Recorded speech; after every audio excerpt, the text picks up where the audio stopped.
Now, the US president has announced new guidelines to limit the spread of the virus, including limiting social gatherings to less than 10 people. Donald Trump says he's not currently considering a nationwide curfew, but one could be imposed in certain hotspots. My administration is recommending that all Americans, including the young and healthy, work to engage in schooling from home when possible, avoid gathering in groups of more than 10 people, avoid discretionary travel, and avoid eating and drinking at bars, restaurants, and public food courts.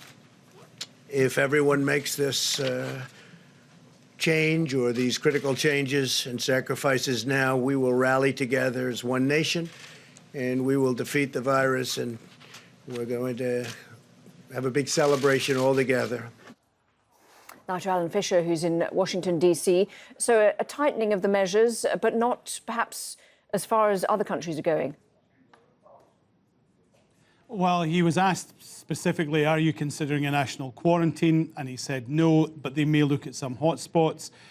It's interesting that the man who is leading the medical response to the coronavirus here in the United States says some people may say, is this too inconvenient to introduce these restrictions for 15 days? Have we gone too far? The answer is no, we have not, because if you think you're ahead of where you are, you're not. You're actually always just slightly behind, which slightly contradicts what Donald Trump said later in that statement when he said we're ahead of the curve. Just in the last few minutes, I've been listening to the rest of the briefing, which is still going on.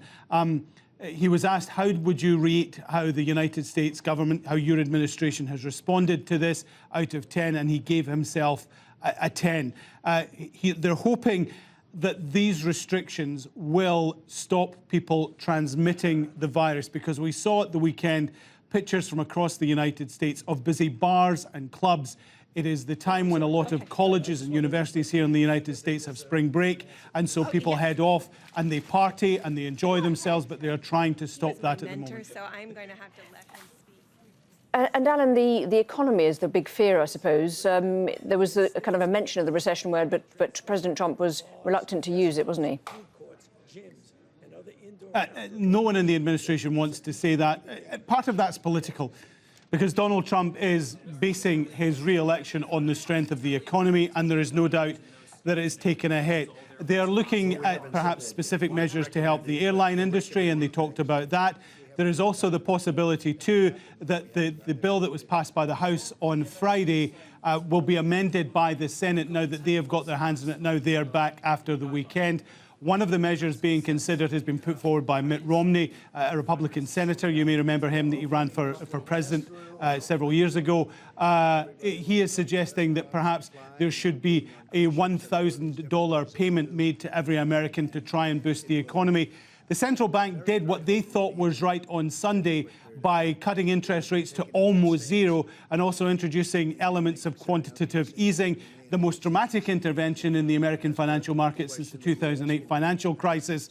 But that did not reflect well in the markets. Just before they closed, the stock market was down about 3,000 points, which is a very, very significant drop. Donald Trump says it will come roaring back when they finally start to get things back to normal.